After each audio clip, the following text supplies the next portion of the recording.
Aparte que los sectores estratégicos para el desarrollo nacional son la minería, los hidrocarburos, la agropecuaria y la industria. Las políticas sociales también planteadas tienen objetivos y metas que dependen del desarrollo económico. Y se incorpora también la temática regional en la perspectiva de lograr la integración del país y su economía. También es importante resaltar que se conciben a los recursos naturales no renovables del país, los minerales, los hidrocarburos, como si fuesen inagotables, por lo que no se plantean políticas para racionalizar el uso. Eso sería mi participación, licenciado. Está bien. Buenos días, licenciado. Buenos días, compañeros. Voy a continuar. Voy a empezar hablando sobre la ley que han creado el Instituto de Inversiones, que es la Ley de Inversiones. Planteando una pregunta ¿qué fue lo que se planteó en la ley número 10045 para lograr incentivos para los de bienes capitales? Entre ellos estaba la protección contra el cambio de impuestos, la liberación de impuestos a la exportación, liberación de impuestos a las utilidades y también la depreciación arancelaria. Si bien hablamos en la década de los 80, que se denomina la década perdida, consideramos que en la primera parte de la década de los 80 fue muy negativa para el desarrollo industrial, ya que el balance en los años de transición fue dictadura a la democracia en Bolivia. Este ha sido un aspecto negativo, particularmente para los términos que ya rodeaba en ese entonces, como era la deuda externa, que ha dejado en el gobierno de Banzer, ¿no? Ya como lo mencionaron mis compañeros. Entonces, se empiezan a manifestar restricciones para cumplir los servicios de esta deuda y otras obligaciones que teníamos que cumplir sí o sí al fisco. Bueno, hay una pregunta que es, en la contratación del PIB nacional, ¿qué se empieza a manifestarse en el año 1980?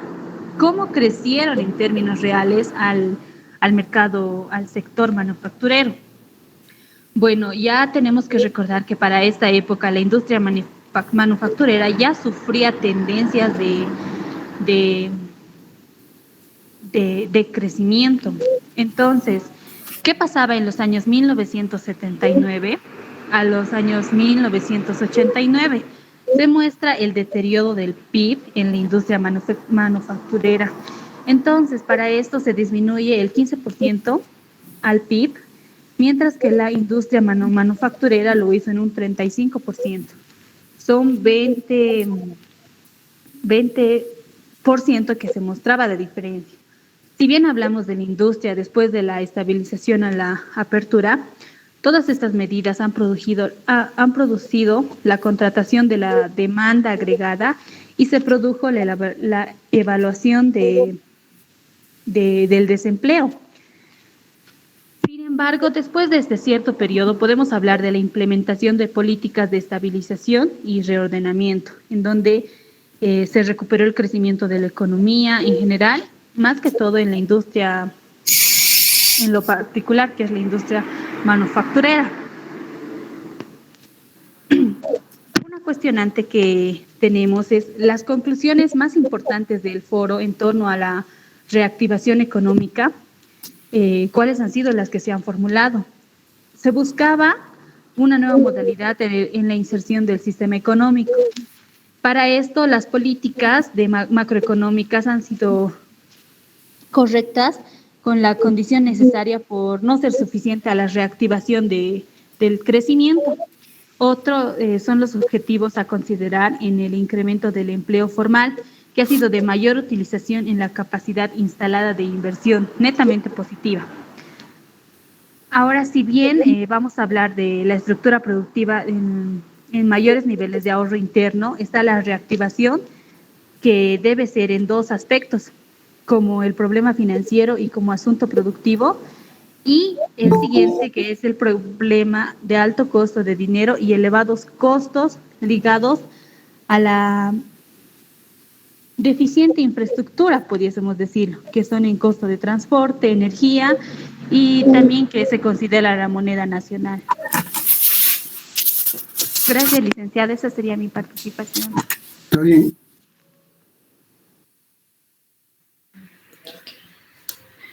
Licenciado, buenas tardes.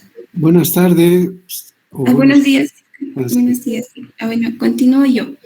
Bueno, de acuerdo a la lectura y en el Seminario Internacional de la Política Industrial para Bolivia, ya se había registrado deficiencias en políticas que promuevan lo que viene a ser la exportación de productos nacionales, por lo que en el trabajo de Sach y Salgado, podemos rescatar esto, ya que ellos sintetizan estos problemas, ya que había una magnitud del mercado interno, prácticamente el contrabando se está expandiendo, lo que va en contra de la producción nacional, el alto costo de financiamiento, los elevados derechos aduaneros y otros gastos, la falta de apoyo tecnológico, los elevados costos de servicios públicos y la falta de personal capacitado, que todo esto va en contra de lo que viene a ser la motivación el incremento al sector industrial.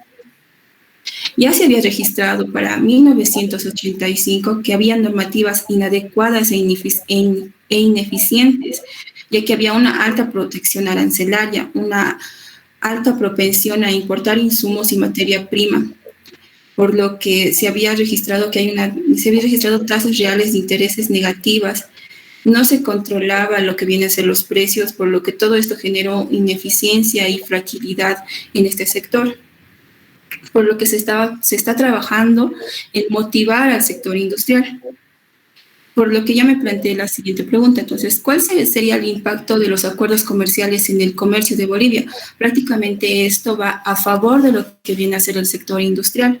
Entre estos acuerdos podemos rescatar a la Comunidad Andina, Mercosur, al ADI y también el Banco Interamericano de Desarrollo, que promueven el desempeño de este sector, ya que con Mercosur Bolivia prácticamente se enfocan en la comercialización de gas natural, lo que incluye aproximadamente el 90% de nuestras ventas internacionales, lo que va a favor de lo que viene a ser la economía boliviana.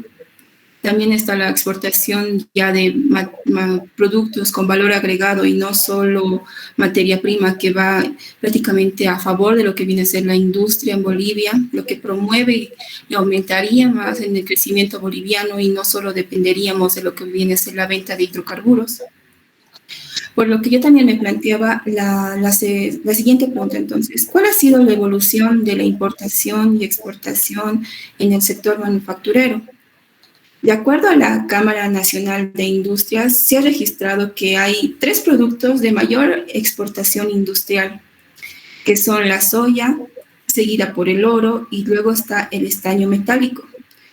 Por lo que podemos decir que se está potenciando lo que viene a ser la exportación de estos productos en Bolivia. Se ha registrado un crecimiento favorable para lo que viene a ser el desarrollo de este sector. Por otra parte, lo que realmente ya se está importando y es por lo que se genera un déficit comercial es maquinaria industrial y productos químicos, lo que lleva a tener un déficit comercial que ya se ha estado registrando y ya estaría ascendiendo aproximadamente a 4,9 millones de dólares, por lo que se está trabajando en tanto como potenciar este sector y tratar de reducir capaz el déficit que se está generando. Esa sería mi parte, licenciado. Está bien. Buen día, licenciado. Buen día. Yo voy a seguir explicando acerca de la madurez tecnológica en la industria petroquímica mundial. Como ya sabemos, la tecnología es uno de los factores determinantes en el grado de la madurez de la industria petroquímica, para lo cual me planteé las siguientes preguntas. ¿Cuál es la importancia de las petroquímicas? Los productos petroquímicos son una parte integral de la sociedad moderna, ya que en ellos podemos rescatar las elaboraciones de plásticos, fertilizantes, envases, ropas, dispositivos digitales, equipos médicos, detergentes, neumáticos y muchos otros productos que llegan a formar parte importante de la sociedad. Además, también tenemos artículos del hogar, como sea la cocina, los textiles, muebles, y también otros artículos como ser zapatos, computadoras. Entonces, podemos decir que también podemos encontrar productos como ser en el sistema de energía moderno, incluidos los paneles solares, palas de turbinas eólicas, baterías, aislamientos térmicos para edificios y partes de vehículos electrónicos. Bueno, la siguiente pregunta nos dice, ¿cómo evolucionó la petroquímica? Se dice que el primer pozo de petróleo comercial se estableció en 1859 en Pensilvania. 2 años después se ha establecido la primera refinería de petróleo. Esta industria creció a finales de los años 40. La demanda de los productos de industria petroquímica creció durante la Segunda Guerra Mundial, donde la demanda de materiales sintéticos ha aumentado. Y este aumento de la demanda se resolvió reemplazando productos costosos y en ocasiones menos eficientes con estos materiales sintéticos. Esto hizo que el procesamiento petroquímico se convirtiera en una importante industria. La industria usaba materiales básicos como ser el caucho sintético en la década de 1900, la baquelita, que fue el primer plástico derivado de la petroquímica en 1907. Los primeros solventes petroquímicos se crearon en la década de 1920. El poliestireno, que se creó en la década de 1930. El crecimiento rápido de esta industria petroquímica ha generado la creación de las transnacionales, las cuales se especializaron en líneas de productos, las cuales tenían ventajas productivas, donde mediante el proceso de internalización han instalado filiales en países productores de petróleo y con ello se crearon 2 grandes empresas, que son las empresas productoras de petróleo y las empresas químicas que elaboraron bienes intermedios y finales. Siguiente, Dani, por favor. La siguiente pregunta es, ¿cómo se desarrolló las principales industrias petroquímicas en Latinoamérica y el Caribe? Bueno, es importante saber que los complejos petroquímicos en América Latina y el Caribe están concentrados en Brasil, México, Venezuela, Argentina, Trinidad y Tobago, y en menor escala en Colombia, Chile, Perú y ahora nosotros tenemos también en Bolivia una industria petroquímica, las cuales se dice que tiene una capacidad de producción estimada a 100 millones de toneladas para el año 2012. El principal productor de Latinoamérica y el Caribe es Brasil, con un 30% de capacidad, luego le sigue México con un 13%, luego está Venezuela con un 10%, Argentina con un 8%, luego está Chile con un 5%, Colombia con un 2% y los demás países con un 7%. La siguiente pregunta, ¿cuál es el desarrollo de la petroquímica en Bolivia? Bolivia no poseía industria petroquímica, pero sin embargo tenía grandes reservas de gas natural. Por tal motivo, Bolivia buscó desarrollar su industria petroquímica, donde se elaboró el proyecto del la planta industrializadora de amoníaco y urea, Glóbulo, que está ubicado en el trópico de Cochabamba, la cual tiene una capacidad de producción de 2.100 toneladas métricas por día de urea granulada. Esta planta tiene una inversión de 877 millones en infraestructura, millones de dólares en infraestructura, 200 millones de dólares en las vías férreas a Montero. La planta tiene, dice, competencia 2 plantas similares que se encuentran en Brasil y en Perú. Como sabemos, la urea es un fertilizante nitrogenado más conocido y de mayor importancia a nivel mundial. Se dice que cerca del 80 al 85% de la producción de urea es utilizada como fertilizante y más del 40% de los alimentos cultivados hoy a nivel mundial utilizan los fertilizantes de urea. Asimismo, la urea cuenta con usos adicionales en otros sectores. Según los datos de la Organización de Naciones Unidas para la Alimentación y la Agricultura, la demanda de los países de Sudamérica y el Caribe en correlación a la tendencia mundial ha experimentado un incremento en la demanda de fertilizantes nitrogenados. como el urea, el cual ha ascendido, dice, del 1.3% al 3.3% entre el 2012 y el 2016. Entonces, por tal motivo, nosotros podemos decir, y también los representantes de la Cámara Agropecuaria del Oriente reconocen que la planta petroquímica tendrá una alta productividad, ya que productores importan cada vez más fertilizantes. Por tal motivo, esta industria podría considerar un desarrollo para el país. Eso sería, licenciado. Está bien. ¿Cuánto la urea utiliza actualmente en la agricultura? ¿Qué proporción dijiste? Del 80 al 85%, licenciado. Ah, ya, una cantidad significativa. Sí, y nosotros igual dice que importamos, licenciado, ¿dónde está? Importamos una gran cantidad de fertilizantes, entonces tanto a nosotros también como país nos beneficiaría, licenciado. Claro, muy interesante. Gracias, Edith. Bueno, Licenciado. tenemos dos grupos más. Un grupo es pequeño. Tenemos el grupo 13 y el grupo 13 y el grupo 15. Licenciado, Adelante. mi grupo va a realizar la siguiente exposición, por favor, licenciado. Está bien, me parece Ya. muy bien, Carlos. Gracias, licenciado. Ahorita comparto pantalla, por favor.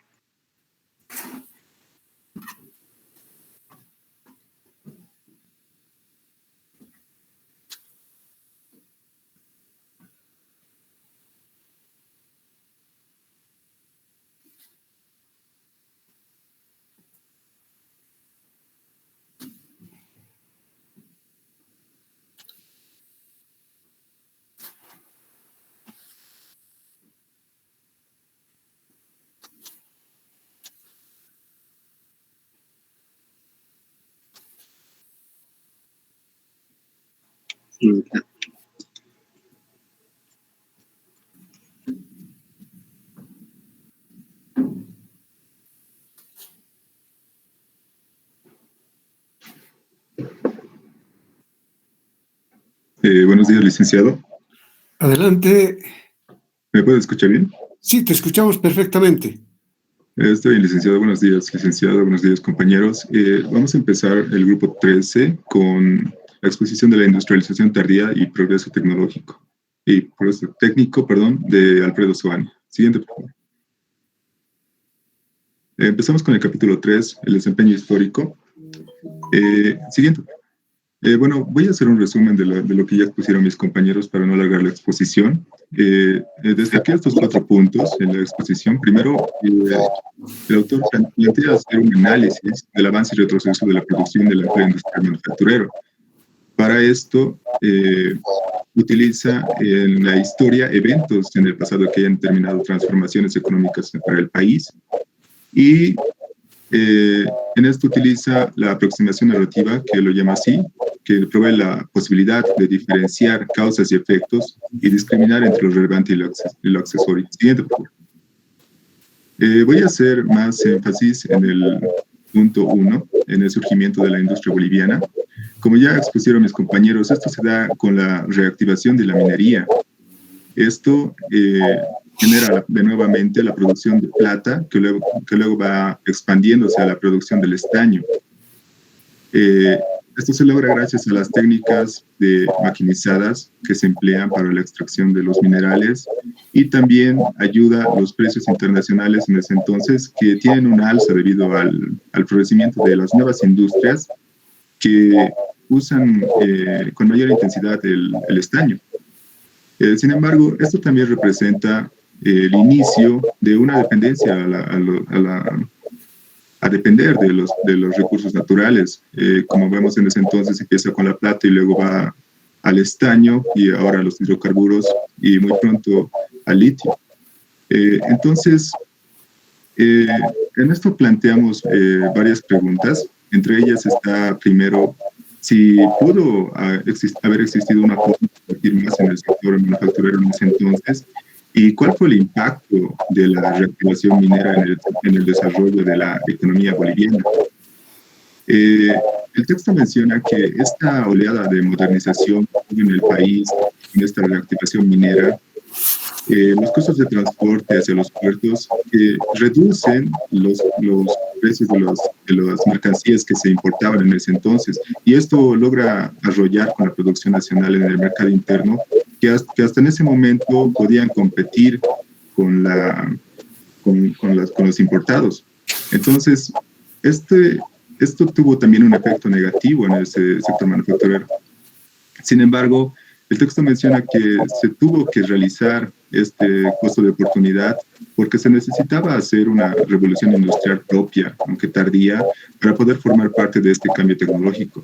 Y en esto surgen los críticos hacia Aniceto Arce, ya que este fue el artífice de la revolución industrial en Bolivia, porque él emprende varios proyectos ligados a la modernización.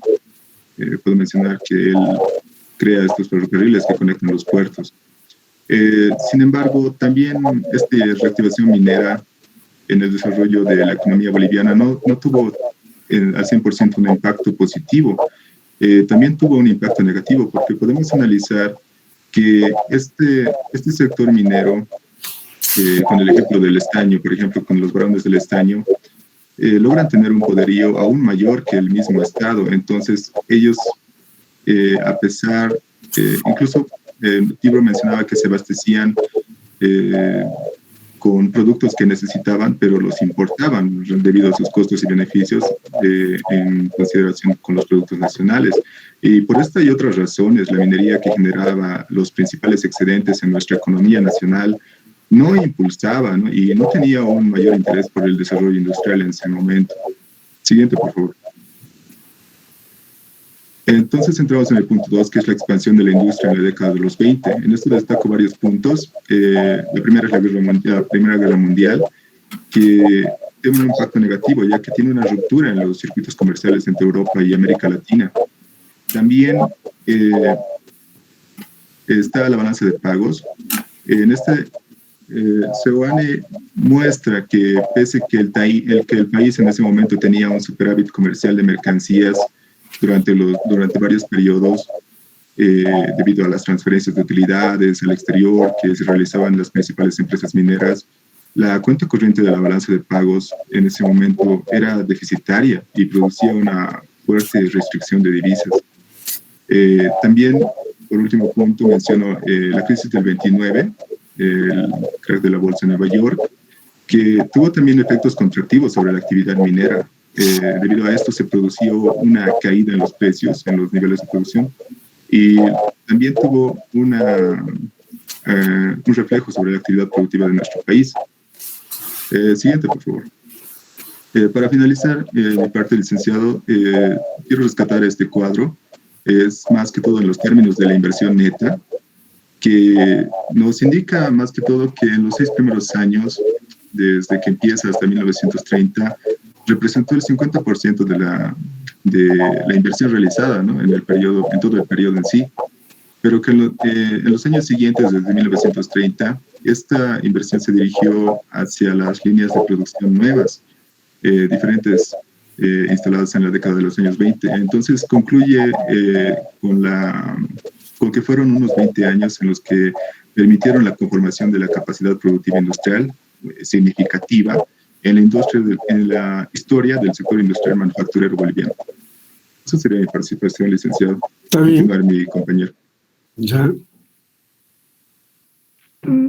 Buenos días, licenciado. Yo voy a comenzar con la exposición del desempeño histórico de la industria boliviana desde 1950 hasta el 2005. La pregunta que yo me planteé para esto fue, ¿a qué se debe? Es que en un principio de la década de 1950, todos los indicadores de producción de la economía boliviana se contrayeron, y para eso vamos a ver a qué se debe y qué factores explican esto. En la década de 1952 entra el gobierno de MNR, y el 2 de agosto de 1953 proclama la reforma agraria. Este se basaba en la devolución de la tierra a los campesinos. De este modo, el sector campesino ya no fue un sector excluyente, sino que se incorporó a la economía boliviana, que fue alrededor de 2 millones de bolivianos. Y esto significó para más adelante una ampliación del mercado interno. Otro factor fueron la nacionalización de las minas. La nacionalización de las minas, el gobierno lo nacionalización tuvo la finalidad de percibir esos ingresos para diversificar a los demás sectores de la economía boliviana. Pero esto no se pudo dar porque en ese momento, en ese periodo, los precios internacionales del estaño fueron cayendo. Y por otra parte, las vetas fueron empobrecidas, no hubo los estaños, la calidad y la cantidad adecuada para poder encontrar. Entonces, eso, que las vetas en la economía se fueron hablando y eso no. Tu micrófono es... Ya. Dice, y luego no, estaba bien en la anterior diapositiva. Ya, eso, y debido a que la cantidad de precios deplorables, la economía no podía percibir altos ingresos, y eso fue otro factor que afectó a la economía boliviana, desató inflación, se puede decir. Y otro factor fue la activa participación. El Estado quería diversificar la economía a través de la inversión pública con los ingresos recaudadores de las minas debido a los precios bajos, y como usted dijo, el gobierno más que todo fueron los trabajadores y campesinos, y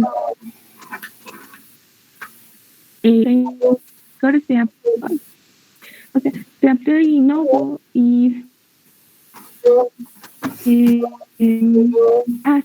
para el sector empresariado, el gobierno no les apoyó, más se puso restricciones a las importaciones de bienes, de materia prima y de insumos, y tanto a los equipos y maquinarias. Esto también les afectó al sector empresariado porque tuvo que gastar más, o sea, se les imponían créditos al sector empresariado para que cubran costos y gastos de sueldos y salarios de los trabajadores, no para que se destine a un mejor desarrollo productivo de este sector.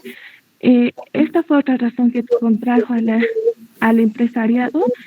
Y otra parte también fue hubo una restricción de visas porque se les exigían las divisas, o sea, solo podían importar materias primas y insumos, no podía que Bolivia podía producir en ese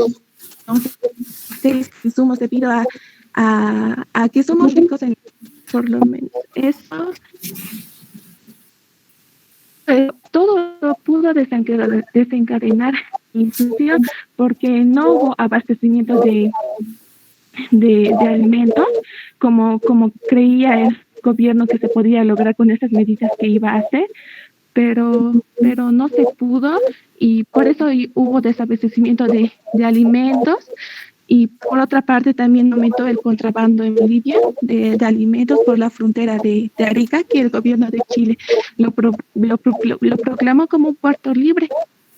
Y eso, y además que eso licenciado, que por esas causas y factores pudieron desencadenarse la inflación en Bolivia en esos periodos, y que se pudo estabilizar con el plan EDER de 1957. Eso licenciado. Está bien, Ivette.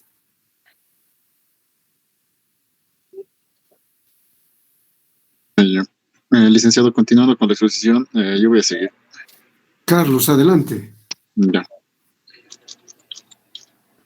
Bueno, la pregunta agregando igual a lo que dijeron los anteriores grupos y la pregunta que yo me pregunté fue una mayor, hubo una mayor inversión, pero un PIB inferior. ¿Y por qué la inversión no logró levantar la economía en sus niveles máximos a nivel de Latinoamérica?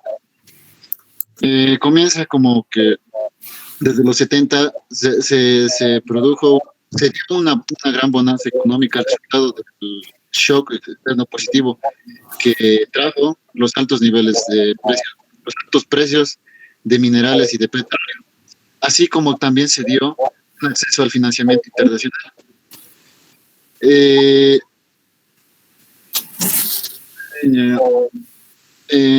Aún en este periodo, bueno, desde este periodo ya comienzan a dar frutos, que son las diferentes estrategias ya realizadas anteriormente, en anteriores años, especialmente la del proceso de diversificación productiva, que da marcha al proceso al oriente con lo que es la exportación de gas a la Argentina. En esta década, la tasa de inversión fue creciente y alzó en su mayor porcentaje en el siglo XX. En 1978 se llegó a un 22%. El promedio de la década fue un 17.4% y la tasa de crecimiento un 5.2%.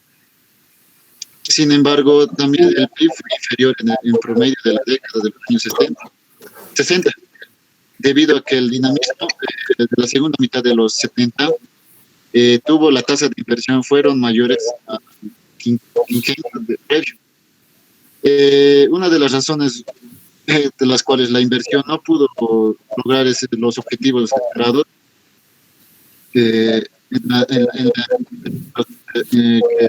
los 60 fue porque hubo fue porque hubo problemas en tanto lo que sería la eficiencia y eficacia de las inversiones realizadas, ya que muchas obras y proyectos resultaron ser elefantes blancos. Asimismo, en algunos términos, se incrementó el valor agregado por trabajador, que resultó en el incremento, que no era el incremento del sino el efecto sobre el valor de lo producido. La productividad empieza a elevarse tras la recuperación de la actividad económica final y de manera muy clara en los 60. Si bien el nivel máximo anterior se dio a principios de los años 50, luego el trabajo durante sobre el periodo revolucionario y se recuperó recién en 1967. En el año 1978 se alcanzó el nivel más alto de productividad, no solamente en este periodo, sino desde los años 1950 hasta 1980, hasta el presente.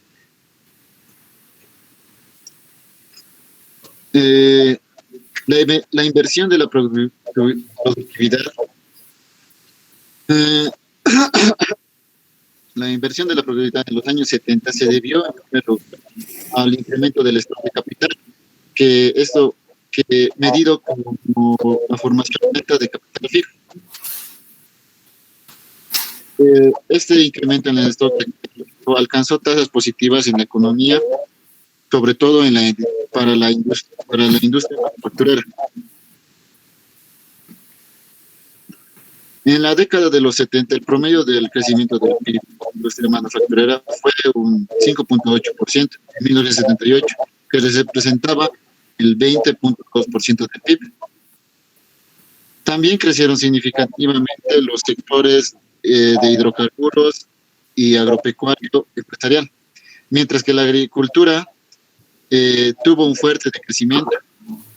La expansión del stock de capital del sector industria manufacturera fue superior al del nacional. Esto explica la importancia que adquirió la economía nacional.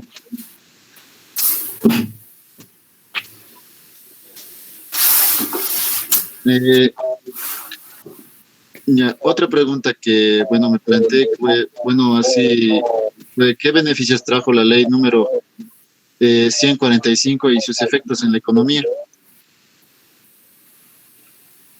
Tras el gobierno de Banzer, instaurado en 1971, atendió las solicitudes del CNI y promulgó la ley número 145, la ley de inversiones, creando además también el Instituto Nacional de Inversiones como entidad encargada para hacer cumplir el objetivo principal de la ley.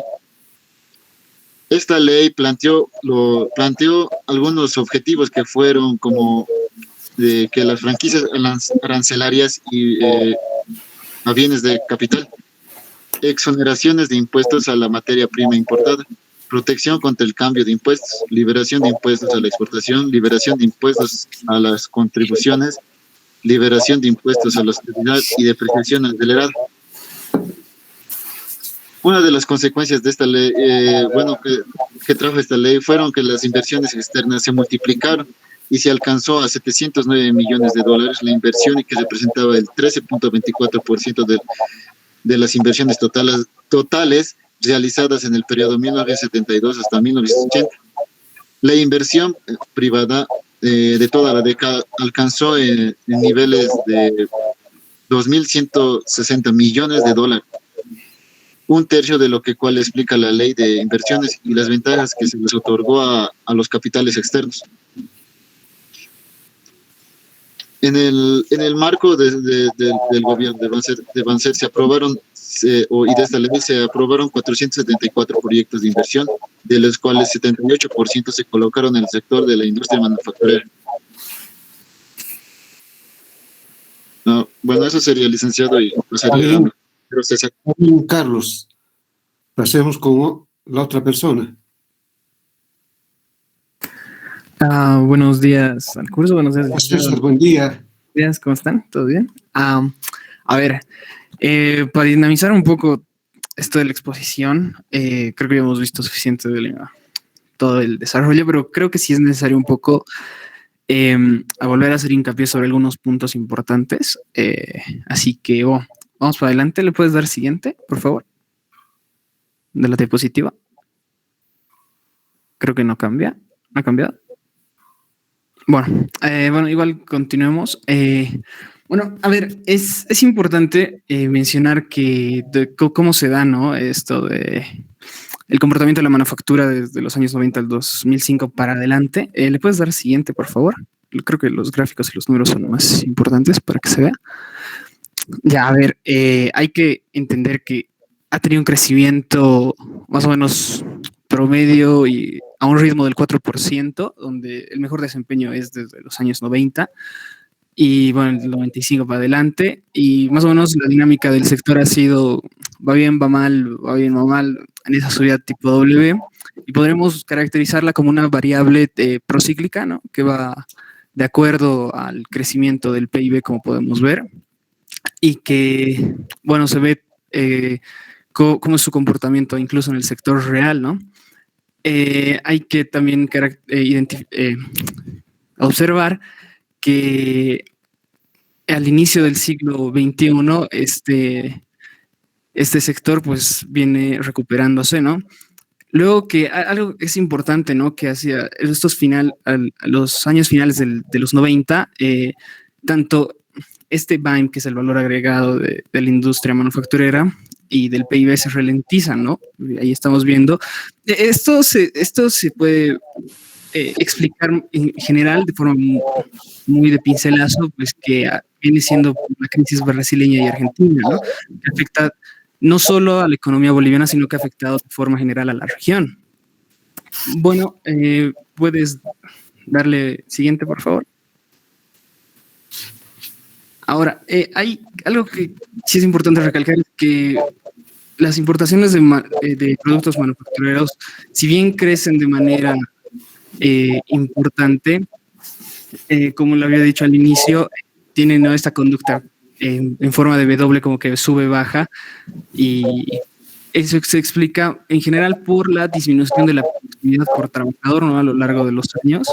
El autor nos señala que resulta una posible hipótesis de segmentación creciente dentro del sector industrial manufacturero, en que las empresas que lograron exportaciones tuvieron una productividad, entre comillas, más alta que mientras que la producción del resto del mercado interno pues vive un retroceso, ¿no? Ahora, la característica de la industria manufacturera es la gran presencia de pequeñas empresas, o sea, lo que viene siendo, ¿no?, los emprendimientos, y, o sea, lo podemos desglosar, ¿no?, en grandes empresas, empresas medianas y pequeñas, en este caso microemprendimientos. Y lo extraño, dale siguiente, por favor, aquí se ve mejor con los números, que, bueno, al parecer se ve por los datos que los pequeños empresarios son más numerosos en general que el resto, ¿no? Como que viene siendo una pirámide de la distribución por emprendimiento, y que estas pequeñas empresas, microempresas, concentran la mayor cantidad de empleados, pero de forma inversa a la productividad respecto a las grandes. Las grandes generan un alto de las pequeñas, y esto que no es un dato menor, y que esto está relacionado incluso con algo que nos dice, bueno, que se nos da, y ya lo han mencionado antes algún grupo, no recuerdo cuál, que está en el texto, que es importante este dato, que es que el Banco Mundial para el 2006, por ejemplo, señala que el 90% de los establecimientos que emplean el 72% de la fuerza laboral manufacturera son informales. Esto no va a ser un dato menor, vayamos avanzando en el tema, y creo que es un dato bastante importante. Siguiente, por favor. Ya. Pasamos a los sectores de la industria manufacturera. Aquí, creo que el anterior es un resumen muy general de todo lo que viene siendo el comportamiento de la industria, pero bien podemos ir desglosándolo. Esta parte es bien de memoria, creo que hay que saberla, como que el rubro de los alimentos crece de los 90 a 2005, que su BAM va del 33% al 36%, pero en general el crecimiento de los desagregados, ¿no?, de los subsectores de la industria manufacturera, el mayor promedio se va a registrar en los minerales metálicos, seguido por bebidas, tabaco y alimentos. Ahora, esto es importante, ¿no?, porque la preponderancia del sector de alimentos tiene una relación con el éxito, con el desempeño de la agroindustria cruceña, que no es menor porque tiene una explicación por los planes que se vienen dando, ya lo hemos visto, etcétera, explican todo esto, ¿no?, que más adelante va a ser, es como la génesis que luego tiene como su conclusión en la producción, ¿no?, en la agroindustria, como la soya, el girasol y otros productos. Ahora, haciendo un poco de retrospectiva, bueno, el autor señala, ¿no?, que es preocupante el deterioro de los sectores industriales de mayor complejidad a la década de los 90 para los años 2000. Dale siguiente, por favor. Ya, aquí es donde se puede ver, ¿no?, el comportamiento que se resume en ese cuadro más o menos, que tiene el volumen de la industria manufacturera por destino económico, ¿no? Como que los bienes de consumo no crecen tan fuerte hasta el 2003 por la demanda agregada de la economía, que tiene un crecimiento muy rápido. Y dice que lo que sí es sorprendente es que a pesar de este contexto, ese crecimiento de la producción de mayor cantidad de bienes intermedios, bienes verdaderos y bienes de capital disminuyera respecto a los de la década anterior. Eso es lo más preocupante. Siguiente, por favor. Pasando a las creo que son las exportaciones industriales. Para que se vea otra diapositiva. Bueno, a ver, si bien hay un dato positivo del crecimiento de las exportaciones de los productos de la industria manufacturera, lo que viene siendo que pasan de un 31% y se duplican en cuestión de 4 años, o sea, a niveles relativos, ¿no? Es el periodo más alto en la historia económica del país. Ahora, este porcentaje va disminuyendo por la recuperación de las exportaciones tradicionales, lo que vienen siendo las materias primas, tanto como minería y todo lo que es el sector de hidrocarburos. Entonces, si bien han seguido creciendo, el ritmo exponencial de crecimiento de estos otros sectores es lo que más o menos opaca a este sector manufacturero, o sea, como que no crece de la misma forma, no tiene esa chispa o esa explosión de crecimiento. Y bueno, más adelante sabemos que luego las exportaciones de gas desplazan a la industria manufacturera. Dale siguiente, por favor. Ya, resumidito, que en cuanto a la tendencia de la participación de la producción de destinos de las exportaciones, se caracteriza porque los mercados externos se incrementan de un 37 a un 84%. O sea, la lógica viene siendo, bueno, luego esto cambia, ¿no? Que es, sale con una ley que es que primero se tiene que abastecer al mercado interno, pero en esta época el problema es que solo se piensa en exportar, ¿no? Producir para exportar, llevárselo afuera, y no importa mucho el mercado interno, no abastecer. Entonces, eso hasta el 2005. Ahora, la tendencia de un salto grande del 94, cuando llega a un 70%, manteniendo un promedio, el 63,5% en los años siguientes. O sea, viene siendo la década de los 90. Ahora, cuando alcanza su nivel, reportes el 88% del BIM, en 2004. Esto significa que la generación de valor agregado de la industria manufacturera estaba destinada a los sectores externos y por eso se realza la importancia del sector externo, mientras que decía el mercado interno pierde importancia. Lamentablemente no he podido poner uno de los cuadros que está en el texto. Si no estoy mal, es como las exportaciones industriales no tradicionales, que se ve, ¿no? La conducta de toda esta década de los 90 toma mucha relevancia el sector no tradicional, y luego la batuta, pues los tradicionales, ¿no? Los industriales.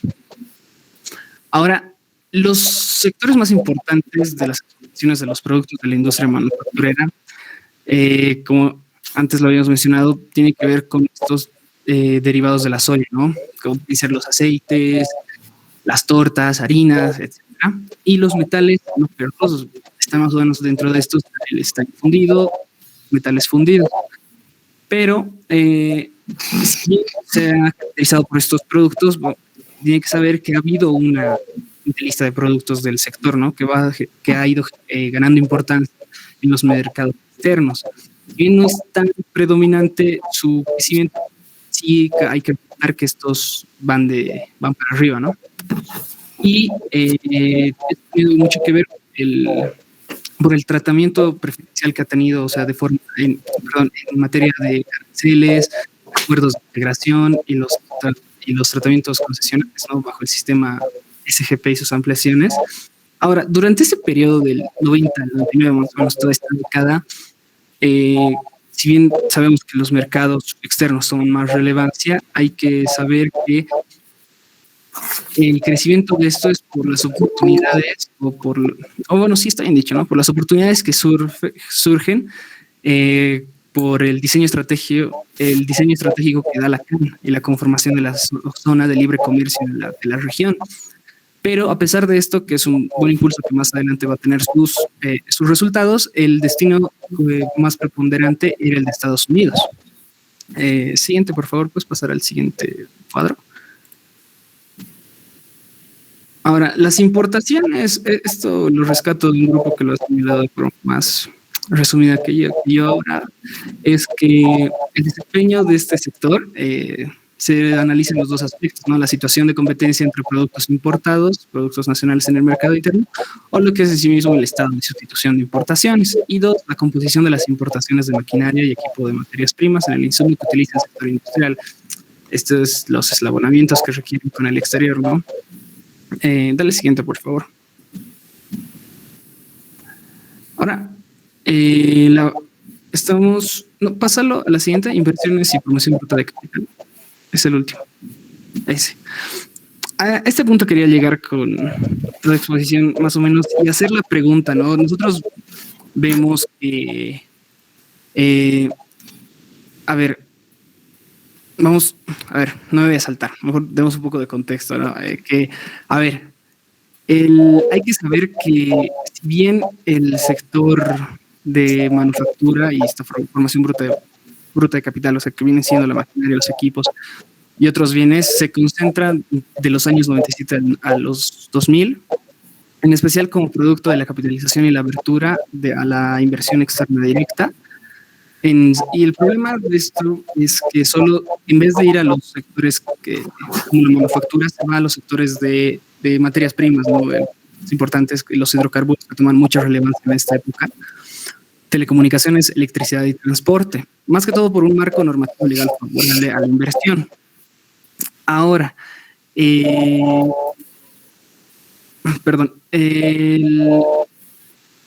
hay que saber que esta inversión externa directa hace un desplace a la inversión pública como principal agente de incremento del stock de capital del 96 al 2002. ¿Y por qué? Porque se tenía la lógica de que el Estado tiene que hacer la inversión, pero tanto en carreteras y inversión social, que la parte productiva se iba a encargar la inversión privada. La inversión privada entendida como tanto la externa como la nacional. Siguiente, por favor. Ya, ahora, para el autor le llama la atención, ¿no?, que en estos años la inversión externa directa alcanza su mayor nivel, pero hay un periodo, que es el 2005, donde incluso creo que la IED llega a niveles negativos y ¿cómo decirlo? Aguanta, no sé, el peso, pues es la inversión privada nacional, y que para adelante, del 2006 para adelante, pues sabemos que quien toma relevancia y el control de esta variable o la preponderancia, pues es el sector privado, el sector público. Es cierto que la inversión privada extranjera sí compensa una parte o sea, lo que se decía en algún momento, ¿no? Si el nacional no lo puede hacer, bueno, pues que lo hagan los privados, pero extranjeros. Entonces, esta conducta sí se muestra del año 94 al 2002, donde sí la inversión externa directa, pues, cubre lo que no puede cubrir el sector privado nacional. Ahora, creo que a lo largo de las exposiciones hemos visto cómo nosotros vemos a la inversión externa directa, que creo que ya todos hemos roto con esa falsa dicotomía en que si solo es el Estado o el mercado, aquí sabemos o el privado, perdón, sabemos que tiene que ser un trabajo en conjunto y que ninguno de los dos debe negar la importancia del otro dentro y su papel de la economía. Entonces, mi pregunta viene siendo, o sea, un poco para generar opinión, ¿no?, dentro del curso es, nosotros ya sabemos cómo lo vemos a la inversión externa directa, ¿no?, que solo se quiere, bueno, como cualquier privado, solo quiere generar la máxima utilidad y no le importa más o menos qué es lo que deje en el lugar de donde explotan los recursos naturales o donde desenvuelva su actividad económica. Pero, si bien podemos ver eso, el autor nos explica por qué no se aprovecha esta época, ¿no? Que es, él lo señala, por qué más adelante no se atrae al sector industrial o a la inversión externa privada. En general es por las condiciones estructurales del sistema económico, ¿no? Él habla de una comparativa que supuestamente es menos ventajosa para ellos que en otros países. O sea, Bolivia es mala, ok, ¿comparado con qué, no? Viene siendo con el resto de los países. Ahora la pregunta es, ¿por qué ellos no vienen, no? Falta de seguridad jurídica, etcétera. Todo el discurso más o menos ya sabemos. Entonces, para traerlo un poco más al debate actual y a la coyuntura más actual que podamos discutir, hay un sector dentro del Banco Mundial que es el Doing Business, ¿no? Rankea su último estudio es de 190 países que los rankea, y en pocas es un índice sobre la facilidad de hacer negocios. Ahora, esto podemos decir que es de un órgano internacional externo que por temas políticos no nos vemos favorecidos, etcétera, ¿no? Pero más allá de eso, hay que entender que este tipo de informes o este tipo de entidades sí generan opinión en el sector externo y que lamentablemente tenemos una mala imagen en Por ejemplo, de 190 países estamos rankeados en el 150. o sea, sobre 100 tenemos su nota, si no estoy mal, aquí tengo el dato, tenemos 51,7 sobre 100. Estamos a la rectura de Burkina Faso, Mali, Maldives, Grenada, para hacer negocios. Entonces yo digo, hay que ver también un poco por qué ellos no quieren venir a invertir acá, que también es importante su papel dentro de la economía.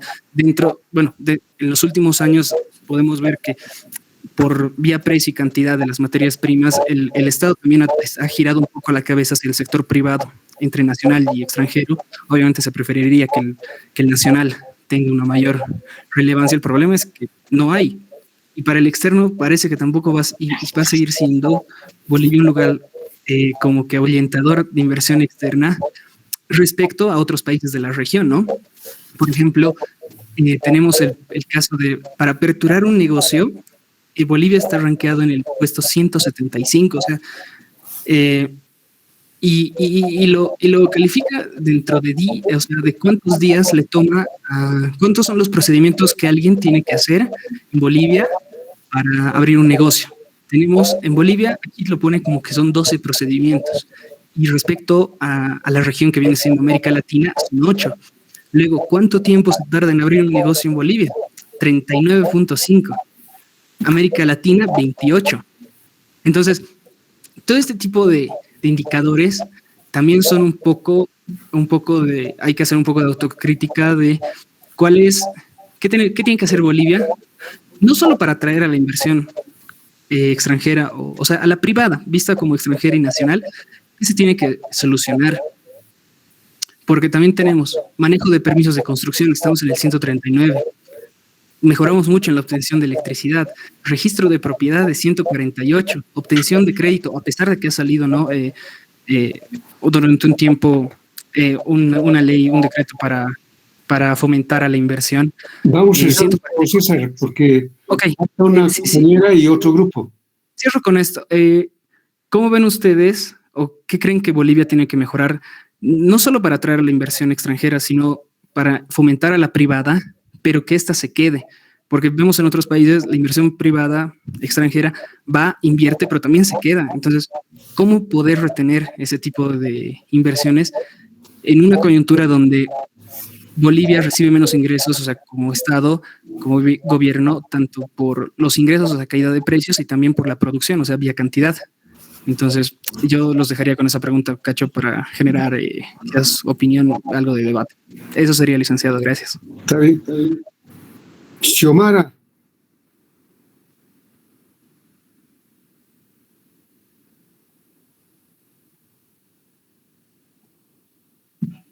¿Está Xiomara?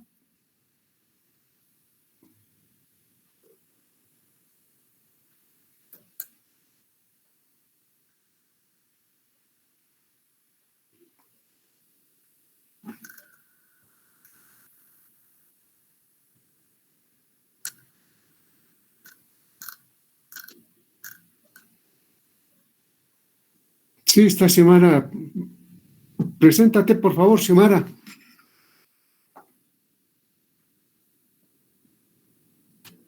Bueno, no. Vamos a poner aquí que. Pasemos al otro grupo. Rápidamente, el grupo 15.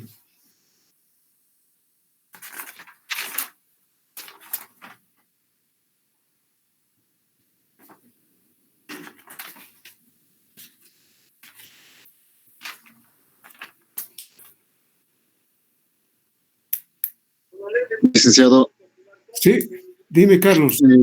De la compañera Xiomara Molina, no da su micrófono, dice. Eso me dijo ahorita. Está intentando arreglarlo. Un momento, por favor, licenciado. Ya, entró muy tarde. ¿Por qué entró muy tarde ella? No, estaba desde el principio, solo que su señal estaba baja, licenciado. Estábamos desde las 10:30. Ya. Y se salía y se entraba una a cada momento. Ya, perfecto.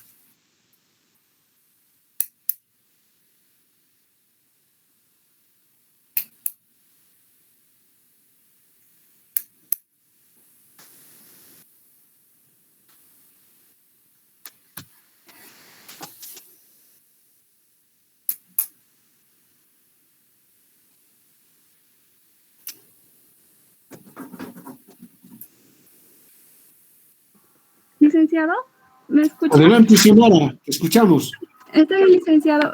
Voy a hablar sobre la madurez tecnológica en la industria petroquímica mundial y voy a hacerme la pregunta, ¿por qué la tecnología influye en el grado de madurez? Más que todo voy a hablar, el grado de madurez son las ventajas competitivas que se van a dar a través de los conocimientos aplicados para la generación de nuevos productos. Entonces, ¿cómo va a influir el grado de la tecnología en el grado de madurez? Por la aplicación de un alto contenido tecnológico. Entonces, se va a identificar como innovador cuando hay un importante desempeño tecnológico y maduro cuando sucede lo contrario. Por eso, cuando tiene un alto contenido tecnológico, el tipo de producto va a ser innovador, mientras cuando sucede lo contrario va a ser maduro y su tipo de mercado va a ser estancado. Siguiente lámina, por favor. Ahora, ¿qué variables nos ayudan a entender la industria petroquímica? Aquí vamos a identificar dos tipos de variables, la variable dependiente, que es la madurez tecnológica, y la variable independiente, que es el dinamismo de mercado, dinamismo productivo, intensidad patentadora, que eso protege a las empresas sobre su innovación, la cadena productiva, que son las diferentes etapas de los diferentes productos, y la taxonomía tecnológica. Estas variables nos van a ayudar a entender el ciclo de vida tecnológico. Como podemos ver, hasta hay 3 diferentes etapas donde son las innovadoras, maduras y la declinación. Y se van a encontrar entre las innovadoras los productos innovadores especializadas y entre la declinación y los productos maduros y los commodities. Siguiente lámina, por favor.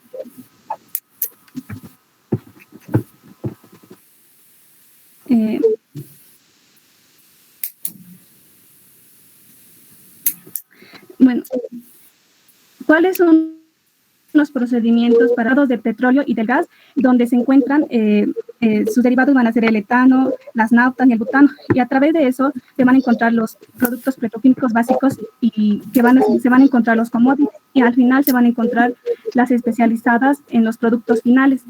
Y por eso han identificado el comercio uniforme del comercio internacional, han identificado 18 clasificaciones donde esto se apertura más al comercio internacional. Siguiente lámina, por favor. Ahora, ¿cuáles son los tipos de negocio en la industria petroquímica y en qué se diferencian? Tenemos a 2 tipos de negocios, como son los commodities y las especializadas. En los commodities, sus procesos de productivos van a ser un proceso continuo, donde más que todo son economías de escalas y van a tener una mano de obra y un costo único. En cambio, en las especializadas, sus procesos son discontinuos, en donde son más que todo la refinación de petróleo. Como podemos ver, sus características son estables, se van a basar en precios, y sus conocimientos en los commodities van a ser procesos básicos, mientras en las especializadas requieren conocimiento de ingeniería química. Siguiente lámina, por favor. Ahora, ¿cómo la madurez tecnológica tiene una mayor presencia en los mercados internacionales?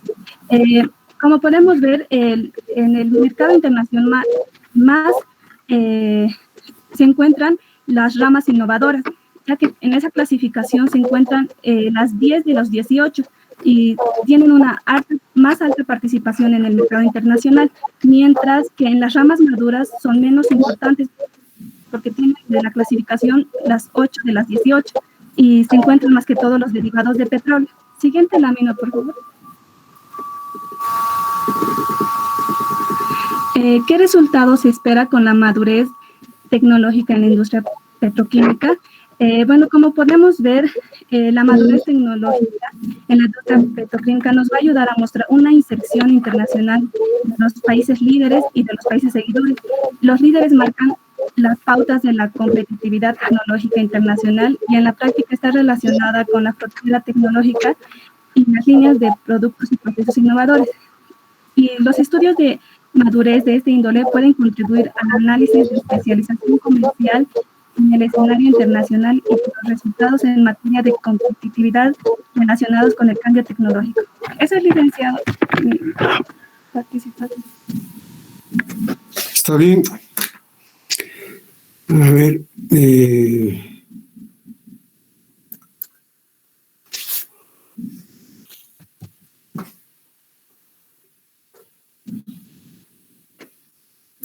A ver, tenemos el grupo 15, que son 3 personas, pero creo que ya no alcanzamos, ¿no? Grupo 15. Ya no nos da tiempo. Tal vez podemos aprovechar para discutir un poco algunas consideraciones. Les cedo la palabra y después yo puedo intervenir.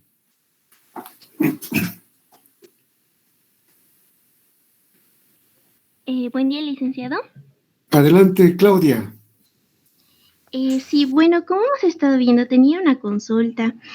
En cuanto a la industrialización tardía en Bolivia, bueno, hemos visto que, por ejemplo, el primer ferrocarril, estaba funcionando ya por 1825. En cambio, a Bolivia llegó por 1873, como comentaban en las exposiciones con Aniceto Arce, creo.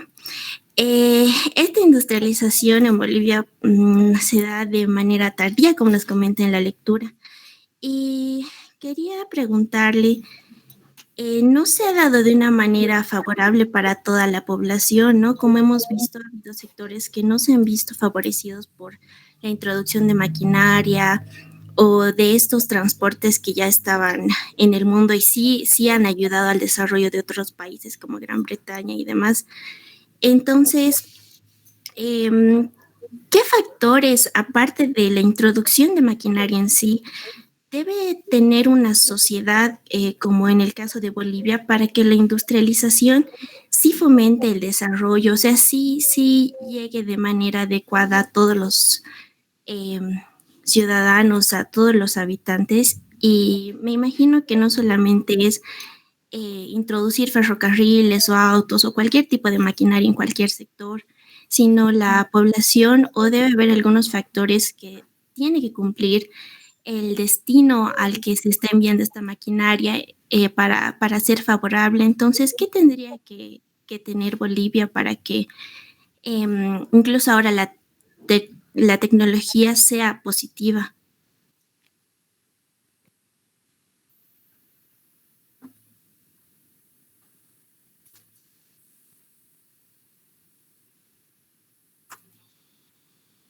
Ya vamos a ir reflexionando. ¿Otra persona más?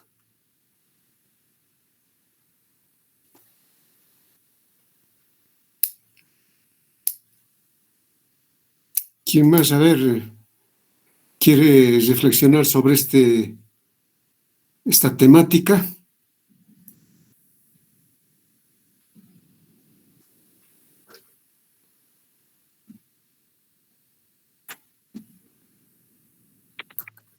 Licenciado, ¿me escucha? Sí, Viveca, adelante.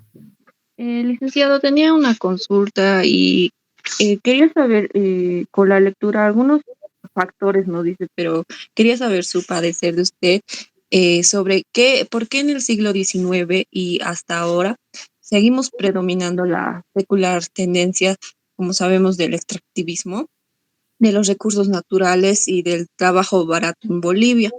Y también tenía una pregunta para los grupos, o más que todo reflexión, era de que había posturas que nos decían en el libro de Aniceto Arce, de que, ¿por qué si para ellos los grupos que han expuesto, cómo lo considerarían, como el libro lo dice, como un artífice de la revolución industrial en Bolivia, o como nos decían que era solo una persona que vino a tener minas y a sacar, digamos, todos los beneficios para sí mismo? Muy, muy buenas preguntas. Gracias. Rápidamente, ¿alguien más? Licenciado, ¿puedo hacer un comentario? A Andrés. Sí.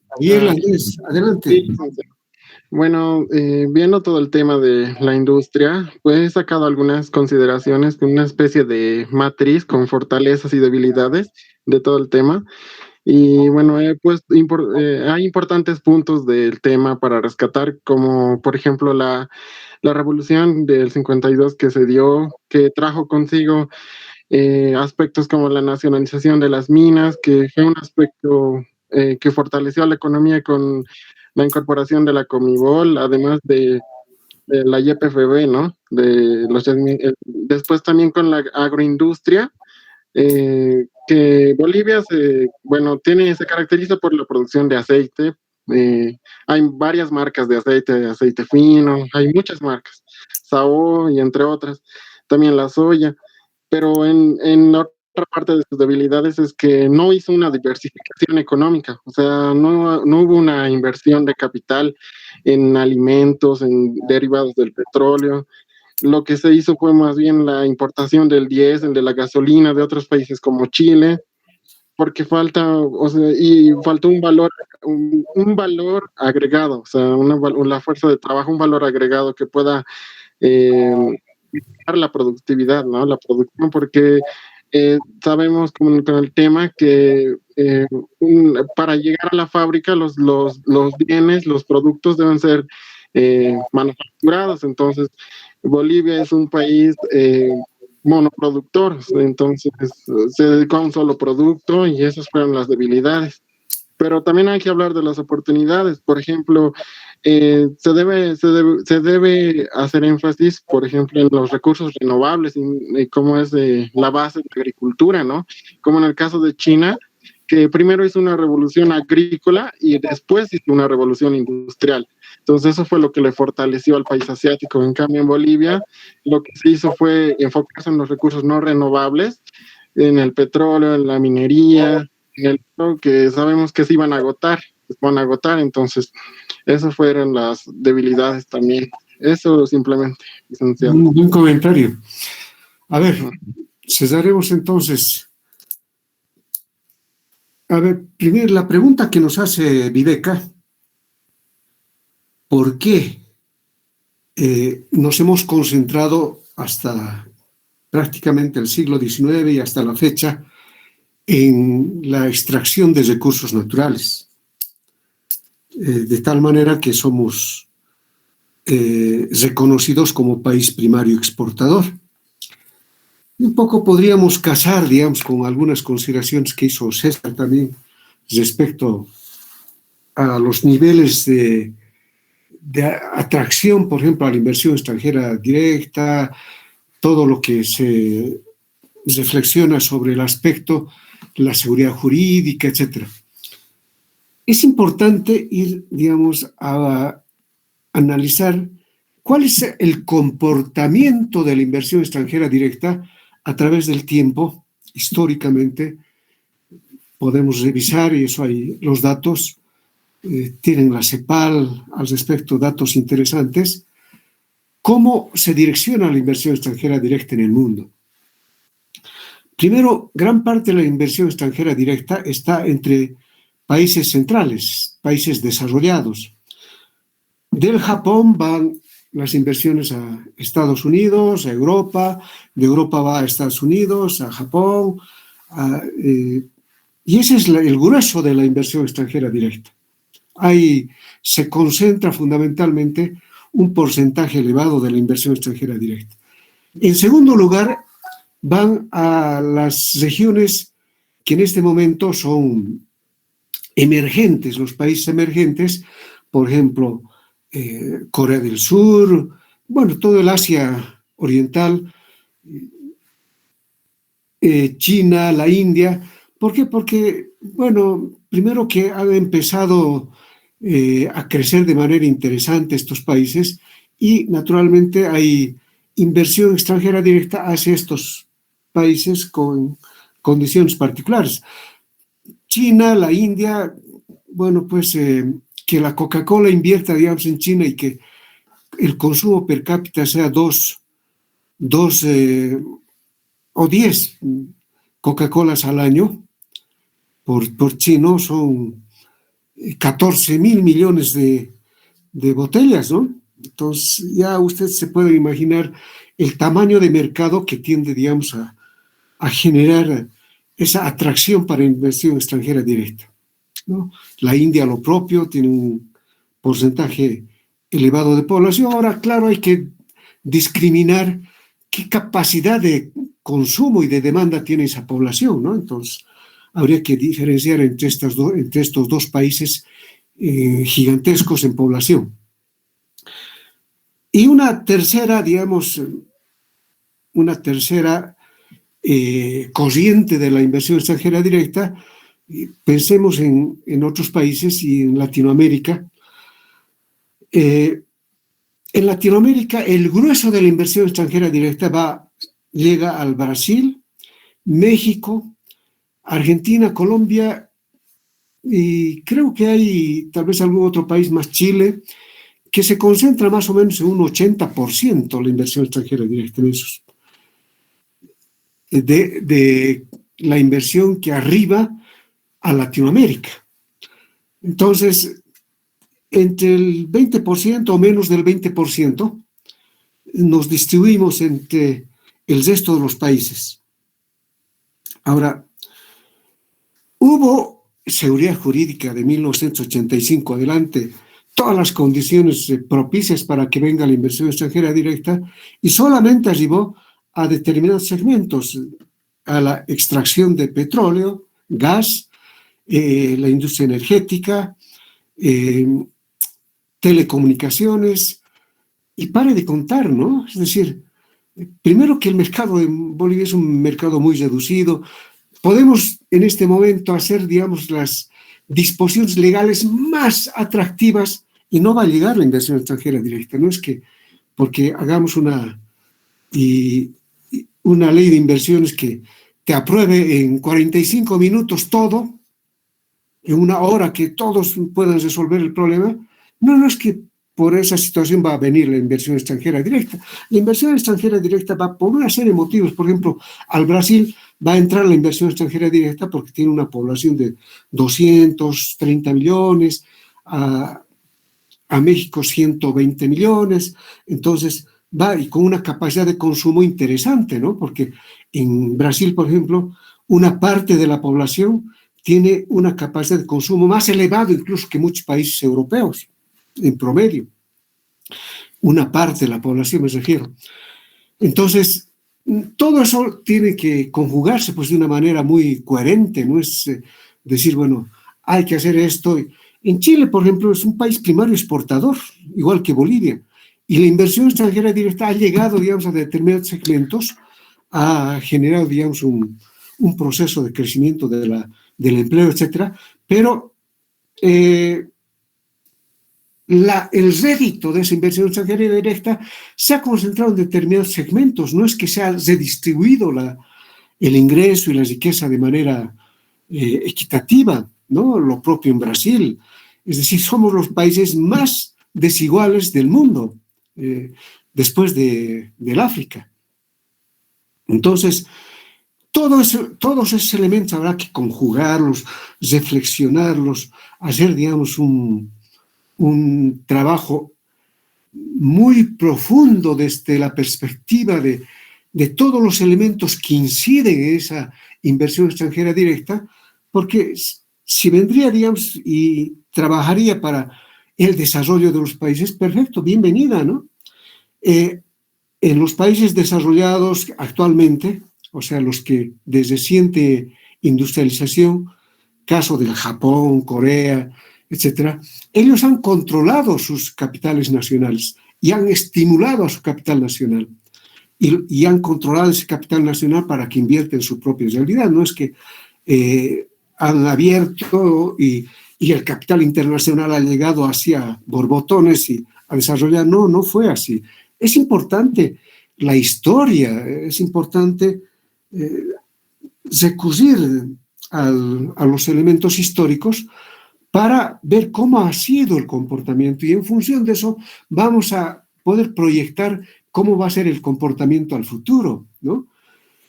Es importante que hagamos todo eso, porque si no, de lo contrario vamos a estar de manera muy equivocadas reflexionando, ¿no?